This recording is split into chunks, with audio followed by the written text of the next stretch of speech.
of God and hearing the Word of God, lahat ng ating mga limitations, weaknesses, ay ating ma-overcome through our Lord Jesus. Not for Christ.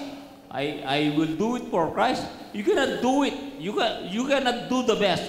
But through Christ, you can do the best. Through Christ. Kaya lagi tayo through Christ, hindi for Christ. Okay? So, God bless you po. Okay. So, dalawang page yung tanong ni Sister Gina, no? Una yung imagination at saka yung rapture, no? Parang bagamat malawak yung pag-aaral natin dapat dito, yung tinatawag na eschatology. Eschatology po, study of end times. Dalawang page po yung binabanggit doon sa Matthew chapter 24. Sabi ng tanong ng mga alagad, ano po ang mga sign na mangyayari ang lahat ng ito? Ano ba yung tinutukoy nila? Dalawa ang tinutukoy sa Matthew 24. Ang isang, Matthew 24. Ang isa sa tinutukoy doon ay yung destruction of the temple. Sabi niya, mangyayari ang lahat ng ito, hindi lahat kayo mamamatay, sabi niya sa mga kausap niya. Sa generation na yon. Pero namatay na silang lahat. Bakit sinabi ni Jesus yan? Kasi hindi yung future na rapture o future na tribulation ang tinutukoy ni Jesus, kundi yung destruction of the temple. And true enough, yung destruction of the temple nangyari around 70 AD. Marami pa sa kanila ang buhay at hindi namatay. At kung ano ang sinasabi ni Jesus sa Matthew 24, sabi niya, walang maiiwang magkapatong na bato, lahat ay itutumba. Paano mangyayari yun? Wherein yung temple, bawat brick na nakatayo at nakapatong ay tunetonelada ang bigat.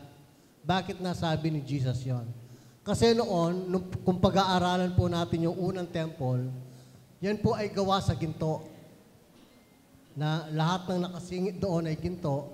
Kaya nung sinunog yung mga tumakas, dahil dumating po yung mga Roman soldiers para sakupin ng yung Jerusalem, at sinunog po nila yung first temple, lahat ng mga ginto nandoon sa temple, natunaw.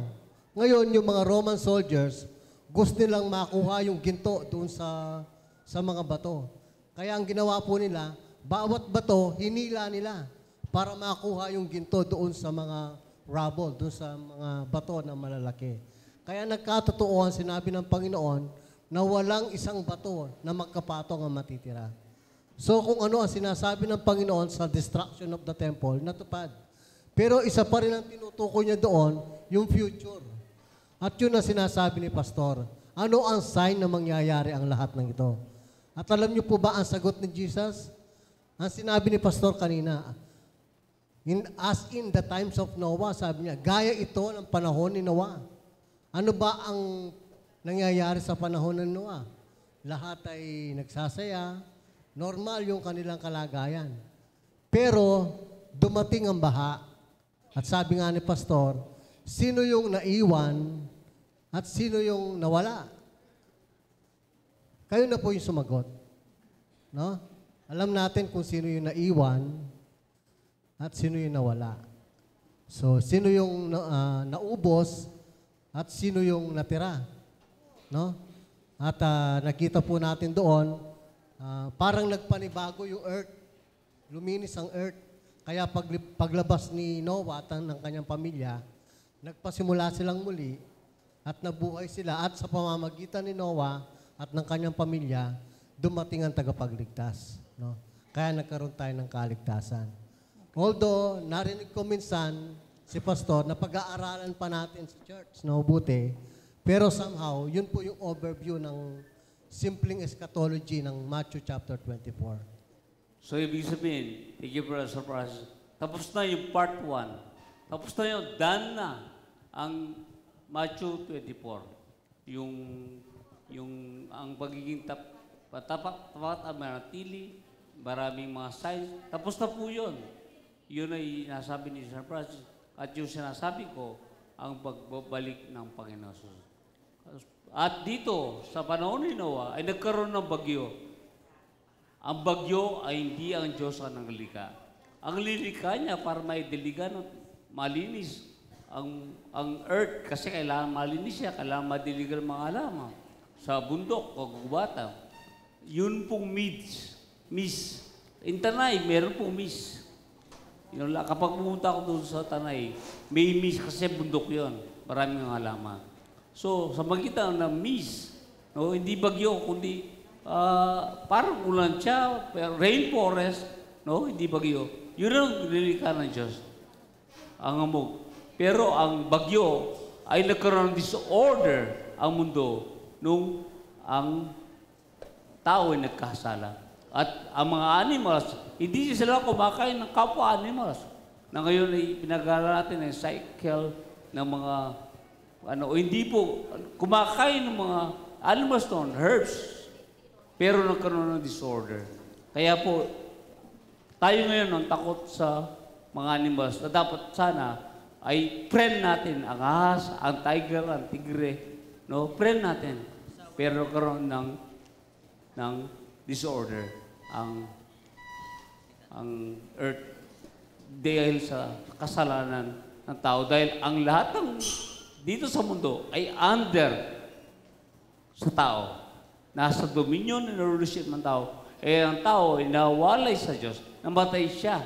Nawalay. Ibig sabihin namatay. Nawalay siya sa Diyos. Kaya po, kasama. Kaya Matthew chapter 8, pakita natin doon, meron ding nag-mourn. Patuloy din naghihintay na sila ay maligtas. At yan mga animals. No? 8:19 natin. No? Na meron sila yung nag-groan din na naghihintay na sila ay maligtas din. At yan po ang mga animals at mga plants. Para sa ganun, may balik sila. Ma-restore sila. Kapag na-restore ang mundo, na-restore ang tao, ma-restore din ang mga animals na under sa tao. Amen? Kaya po, magiging prena natin ang tigre. No? Magiging natin ang mga cobra. No? Ang mga python. Oh, yan. Maging kaibigan natin. Kaya, yun po. Napakaganda po na magandang plano ng Diyos sa mundo. Kaya magpapatuloy ang mundong ito. No? Ang mundo, hindi ko alam kung kapag nandito sa mundo, hanapin ko uli si Abraham, ay si Noy, Madam Noy, para kami may kasal muli. No? Kung paano si Adan at Eva, no? Ay nagkasal, nagsama, partner. Di ako sure, no? Pero magpapatuloy ang mundo ito. Hindi ko alam kung paano tayo magpapatuloy, no?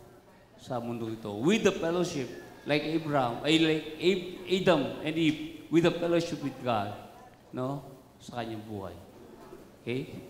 Okay, Pastor. Baka sa next kabintsyon, ay gano'n ang ating Tutuloy ko yung sa akin. Okay, saya. So, bagamat wala yung word na rapture sa Bible, sa Thessalonians po may binabanggit na caught in the air. Yeah. We will be Thank you caught very in the much. air. Tama.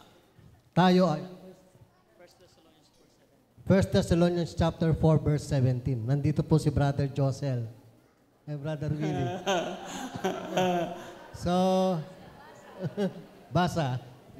And, we will be caught up in the air, sabi niya. Sasalubungin po natin si Lord sa himpapawid. At habang nasa himpapawid tayo at sinasalubong natin ang ating Panginoon, na-preach ko ito one time doon mangyayari yung marriage supper of the Lamb.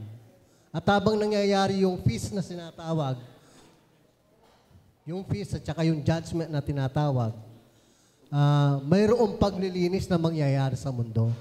And the new heaven and new earth will come. Yun ang kadugtong na sinasabi ni Pastor. Kaya, praise God, dahil napakaganda ng blueprint ng plano ng Diyos sa sangkatauhan. At mangyayari yan hindi para tayo'y parusahan at hindi nakakatakot ang future, ang parating ang pagpunta ng ating Panginoon. It is a glorious day. Amen? Higit pa po dito, yung celebration. Very glorious. Kaya wag po tayong matakot. Amen? kapakapanabik. So parang yung sequence of events from the fall of Adam, okay, to the great flood kay Noah, and then God made a covenant to Abraham about the seed, the promised seed, which is our Lord Jesus Christ. Then after po that, in the New Testament, through the covenant of God to Abraham, ay natupad po yun ng ating Panginoong Jesus, the great plan of salvation by God. And then, after that po, yun nga po, nagkaroon ulit ng ascension si Jesus Christ. Okay? Now seated on the right hand of the Father. And then yung promise na siya po ay babalik. Now in Matthew chapter 24, yung binanggit po ni Pastor Francis about eschatology, at kinonfirm po ni Pastor Gerald at kinonfirm ng Bible that the part 1 of the signs and wonders are already done and fulfilled. What we are waiting, kung ano yung pong hinihintay natin ngayon ay yung muling pagbabalik ng ating Panginoon. And take note po, in Matthew chapter 24, binanggit po doon ang ating Panginoong Jesus mismo. Kasi nagtatanong po ang mga alagad, kagaya ng katanungan natin ngayon, paano po sa future, paano po sa inyong pagbabalik? Ang tugon po ng ating Panginoong Jesus, katulad ng panahon ni Noah. Okay po? So sa muling pagbabalik ng ating Panginoon, dito po sa 1 Thessalonians chapter 4 verse 17, yung tinatanong po ni Sister Gina about the rapture, meeting in the air, we'll be caught up in the air. And while we are caught up in the air, yung kaganapan dito po para po siyempre magiging new earth eh. Pagbago, di ba, papalitan talaga. Hindi po siya refresh lang. Hindi siya regeneration lang. It will be new. Because new heaven and new earth ang ipinangako ng ating Panginoon. And kanina po, binanggit po ni Madam Noy, na po, nasa Revelation din, that magkalakip na. Darating ang panahon na magiging magkalakip ang new heaven and the new earth. Okay po, wala na pong distinction. And tayo po, kagaya rin po na nabanggit sa Matthew 24, tulad nung panahon ni Noah, yung mga mananampalataya ang mananatili. Ang mga iniligtas po at tumanggap sa Panginoong Hesus, sila ang mananatili. Kung kayo po may bahay kayo, nilinis ninyo, pinaganda po ninyo, binilan nyo ng mga mamahalin at mahalagang kagamitan. Tapos po, may darating, magnanakaw, masamang tao, aalis po kayo, tapos sila ang titira. Hindi po, di ba? You would fight. You will stay because alam mo, yon ang iyong lugar at yon ang iyong mga pag-aari. Now, we are already complete in our Lord Jesus Christ. Yun po ang inihanda ng Panginoon para sa atin. Huwag po tayong matakot. The day of the coming of the Lord is a day of jubilation. It's a day of celebration po. Amen po. Tsaka take note, lahat ng mga sinabi ng Panginoong Jesus in the New Testament, nung siya nabuhay sa mundo ito, ay galing sa Old Testament. Daniel, Isaiah, and Ezekiel, lahat ay galing doon. Mga future ay nagkaroon ng fulfillment sa buhay ni Jesus. At quoted lahat, na-quote lahat ni Jesus ay mga nasa Old Testament. Okay? So, thank you, brother. Okay. So, meron pa po, no? Baka hindi magiging satisfied si Brother Apple kung hindi niya maitatanong yung gusto niyang itanong. Pastor, meron na akong nabasa kasi sa Biblia na isang king na hindi ko naintindihan kung sino ba talagang, ano klaseng king yun siya o saan siya galing yung nabasa ko nung Melchizedek. Melchizedek. Oh, Melchizedek. Ano ba siyang klaseng pagkahari? Yan lang ang tanong ko.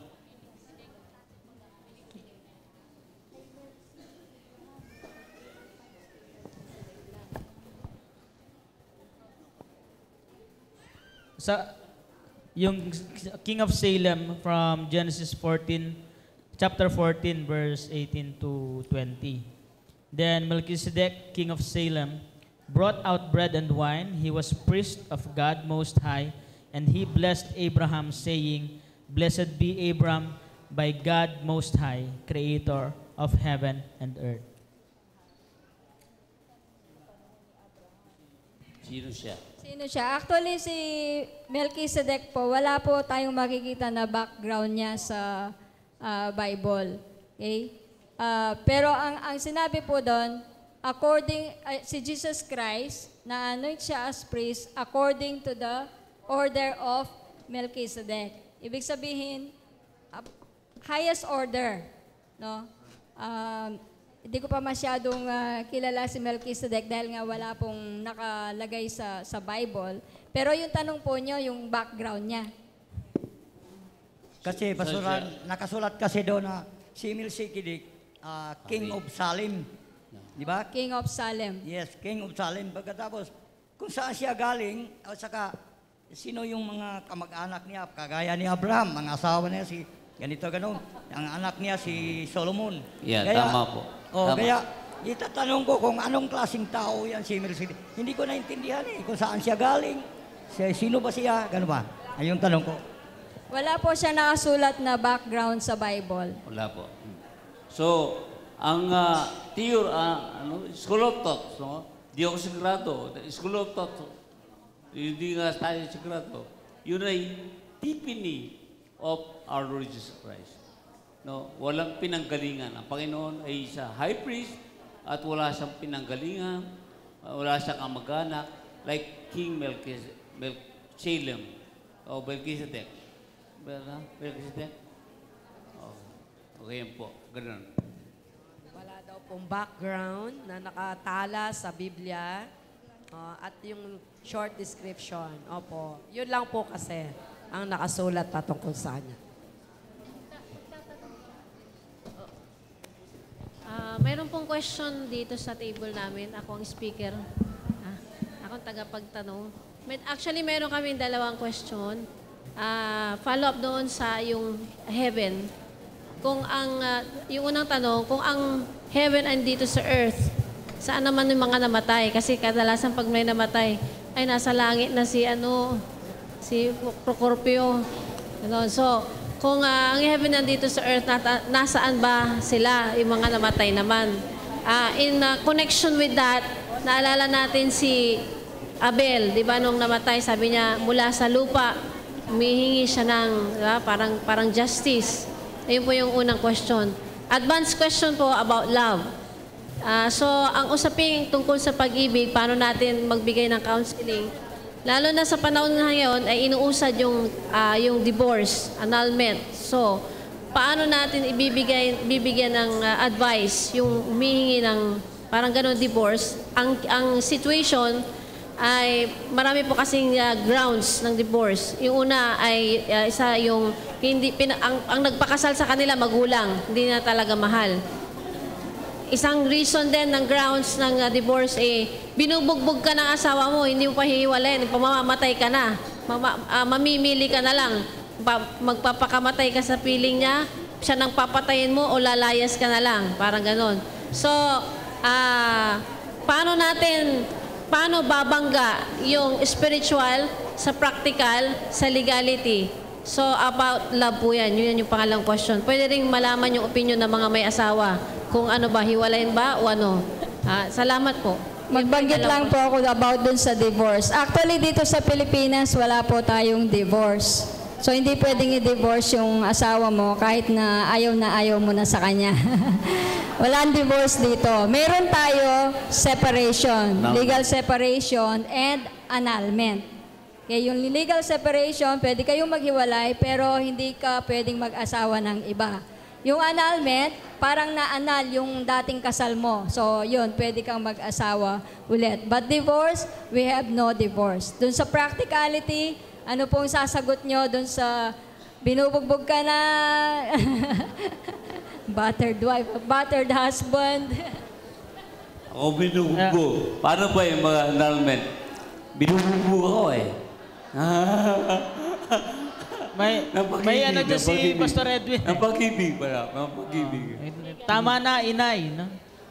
Lumaban ka, itay.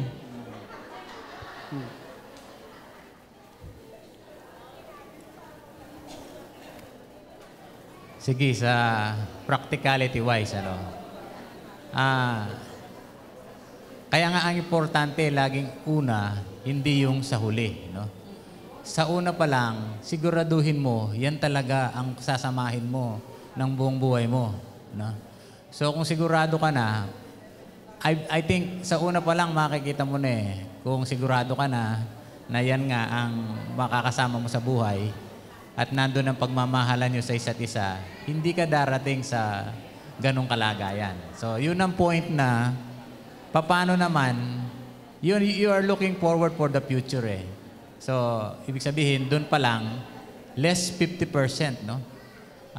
Sa bagay ngayon, hindi ko alam ano yung mga stand nyo sa isa't isa. Yun, do not unequally yoke with unbeliever. So, meaning to say, 50-50 na kaagad yun pagka sa ganong sitwasyon. Kaya nalalagay sa ganong kalagayan. Ngayon, in the event naman na nandyan na, di ba? Ibang case naman yon. So, meaning to say, sa mga wala pa doon, merong precaution, no?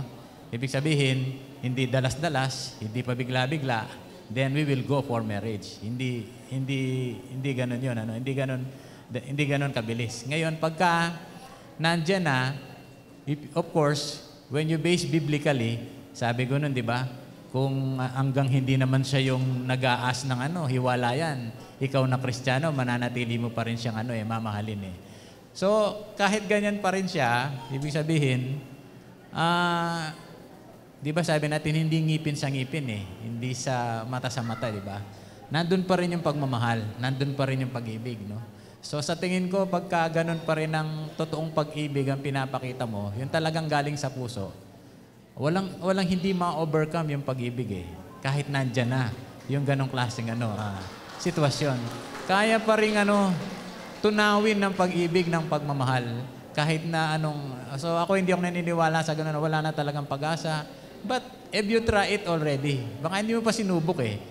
Ibinuhos mo ba talaga yung pagmamahal mo in the first place, you have commitment to each other eh. So, again, yung sinabi kanina ni Ma'am Noy, pag wala naman divorce sa Pilipinas, and annulment is expensive, So, hanggat maaari, we really try to save yung marriage, ng pagsasama ng mag-asawa. Okay. Thank you so much, our panelists. We only have 5 minutes. Okay, so I think we have to entertain one question na lang po. Sagutin daw po muna yung first part ng question is... Okay. Oo, yung kay Abel, yung sumisigaw yung dugo at yung saan napupunta. Nabanggit ko po kanina, lahat ng namatay, they are in paradise. Diba? Paradise. Mayroong isang lugar, diba, kinuha sila ni Jesus nung siya ay namatay, nag-descend siya, tapos nangaral siya doon at kinuha niya yung mga mananampalataya. No, yung mga naniwala, kasama po niya doon sa paradise. Okay? So darating po yung araw, magmi-meet tayo together. 'Di ba? Sasalubungin nga tayo eh. Magmi-meet tayo together and we will be on earth, no? Na magkakasama. Okay, yung pong kay Abel, ano po yung tanong niyo doon sa sumisigaw? Parang katarungan lang dahil hinahanap ng Diyos si Abel, di ba? Kasi inuugnay natin doon sa kung ang earth, ang heaven ay nandito na sa earth, saan na pa napupunta yung mga namatay? Yun po din yun. ba lang sila? Yung kanilang soul and spirit nasa paradise po. Darating ang araw, magkikita-kita po tayo. Okay, Sister Lorna, meron pa ba? Last one? Last question will be coming from Mandaluyong. Okay. Kasi uuwi pa, we have to finish our convention at 12. Yung mga questions po ninyo, i-reserve po ninyo pagdating po sa mga kanya-kanyang daughter churches. Ibigay po natin lahat sa mga pastors natin. They will answer. Sige po. May assignment sila. Oo, may assignment. May tanong din po ako kasi yung kahapon po na narinig ko na kapag ang isang tao mayroon na siyang Kristo sa kanyang buhay, hindi na siya mananatili sa pagkakasala.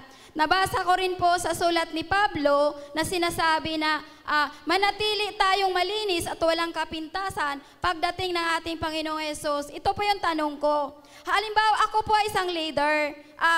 Babae po ako, paano po pag nagpakasal ako sa kapwa ko babae? O lalaki nagpakasal sa kapwa lalaki? O ako isang leader na meron ako hinahawakang empowerment, ay nagkaroon ako ng relasyon sa mismong hinahawakan kong empowerment. Dahil po ang kaligtasan po ay hindi nawawala o ang kaligtasan ay hindi nakabase sa ating ginagawa. Hindi ba yun maapektuhan ang kaligtasan na tinanggap ko si Kristo sa buhay ko, na nakagawa ako ng ganong klaseng bagay? O sinasabi ni Pablo na manatili na walang dungis at walang kapintasan sa pagbalik ng ating Panginoong Hesus? Ito pa rin po yung tanong ko.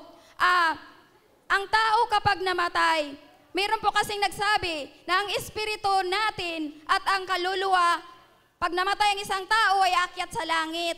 Kung ang kaluluwa po at ang espiritu ay aakyat sa langit, pagbalik ng ating Panginoong Hesus, ano po ang kanyang bubuhayin o lagyan ng katawan, ay ang ating kaluluwa at espiritu ay nasa langit na. Maraming salamat po. Okay, sa dami ng tanong, parang hindi ko natandaan lahat. Okay, so yung una pong natandaan ko, yung hindi na nagkakasala. Kasi po, patay na tayo sa kasalanan. Di po ba? Patay na tayo sa kasalanan. Pwede po bang tumahimik?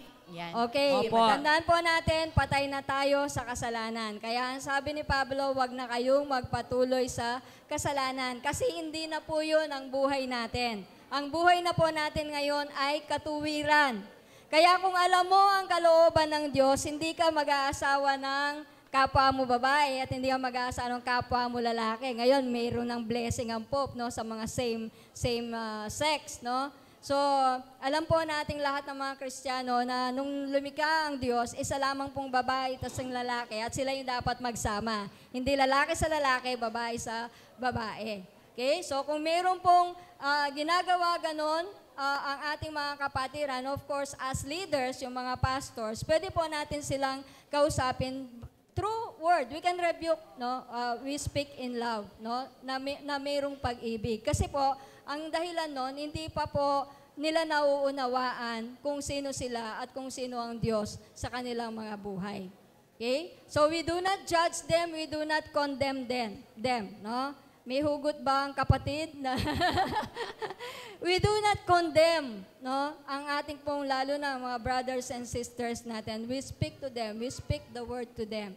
Ngayon, kung hindi pa rin sila susunod, nasa kanila na yon. Sabi nga ni Pastor kanina, pag sinanay ng sinanay, nagpatuloy, baka darating yung punto na sila mismo, i-renounce nila yung kanilang pananampalataya. Pero hindi po natin gusto yon.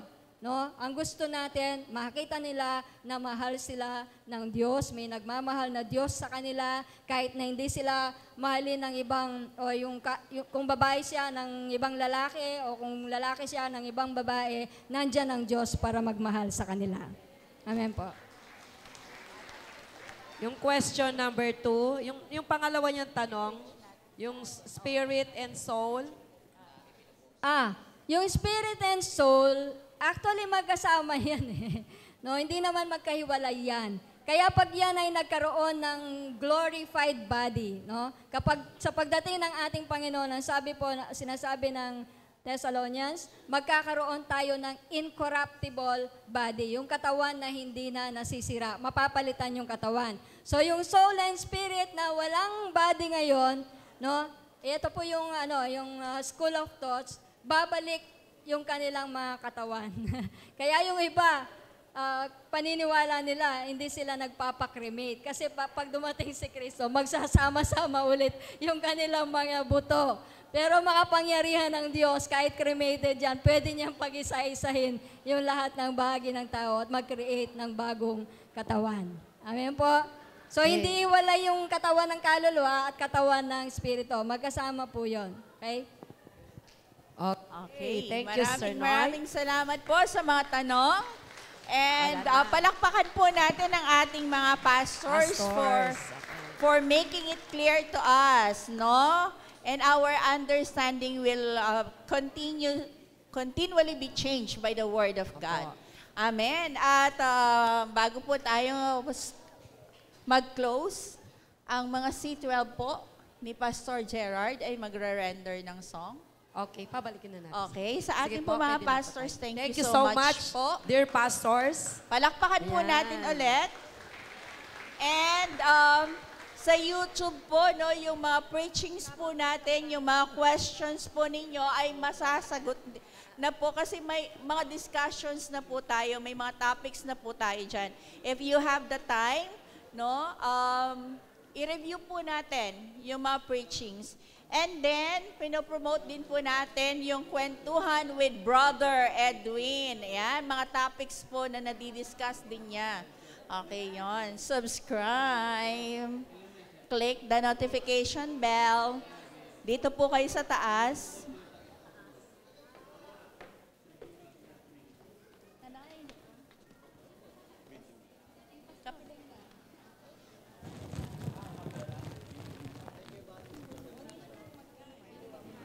Okay, sige po.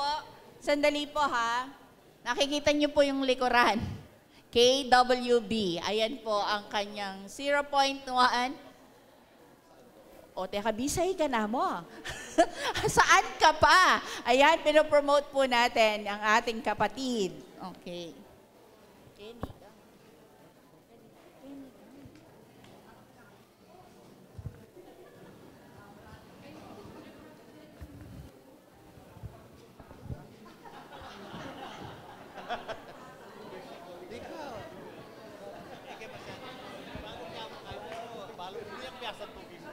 Okay, habang nag-prepare po ang ating music team, okay, yung blessing po ng ating Panginoon is continually showering to us.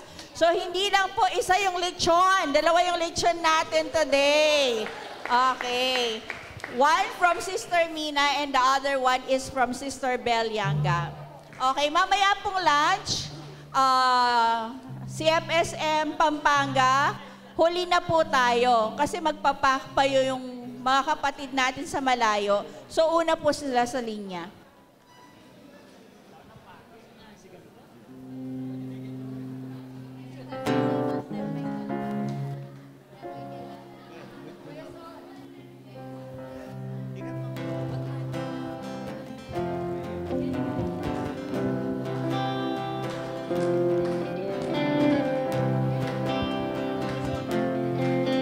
We love this family of God. Amen. We love you, CFSM family.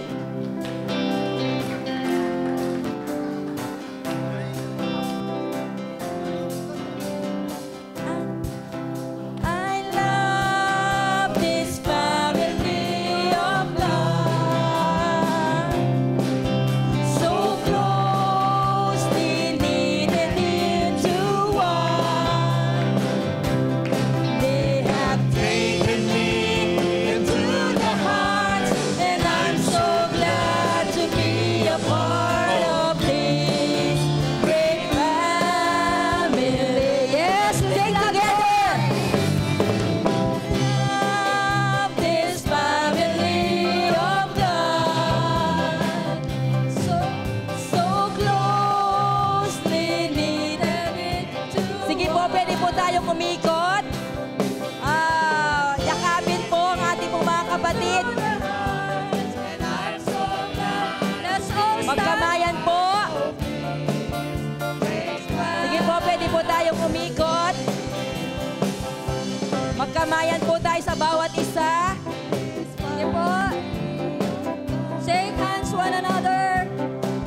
So closely knitted into one. Taken me into their hearts, and I'm so glad to be a part of this great family. Saba! Ikot-ikot. I love this family of God. So close.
Amen, amen. Palakpakan po natin ang Panginoon. Hallelujah. Thank you, Lord God. May closing prayer ba tayo? May closing prayer ba tayo? Sino? Sige po, tayo po ay manalangin. Panginoon, maraming salamat po. Binusog mo kami, Panginoon, ng iyong mga salita, ng iyong mga revelations. Pinuno mo, Panginoon, ang aming puso ng iyong pag-ibig. You have given us, Lord God, so much in this convention. Lord, na-unlock yung power ng Holy Spirit sa buhay namin.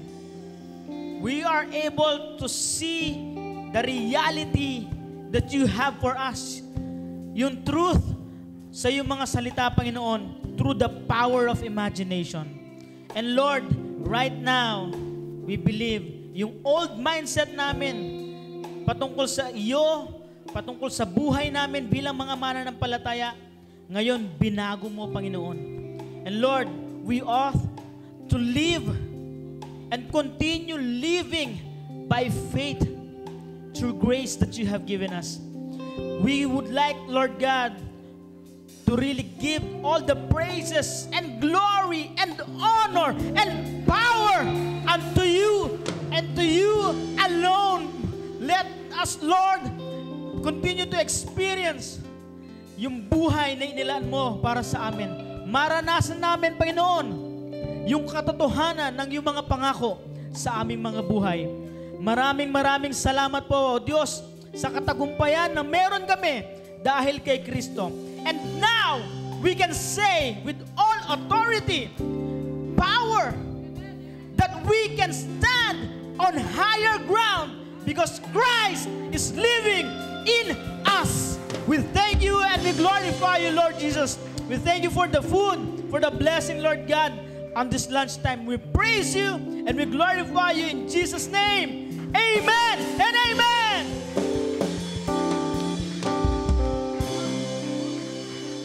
Okay, yung pong mga kids, yung mga bata, pwede pong lumapit kay Pastor, may ibibigay siya sa inyo.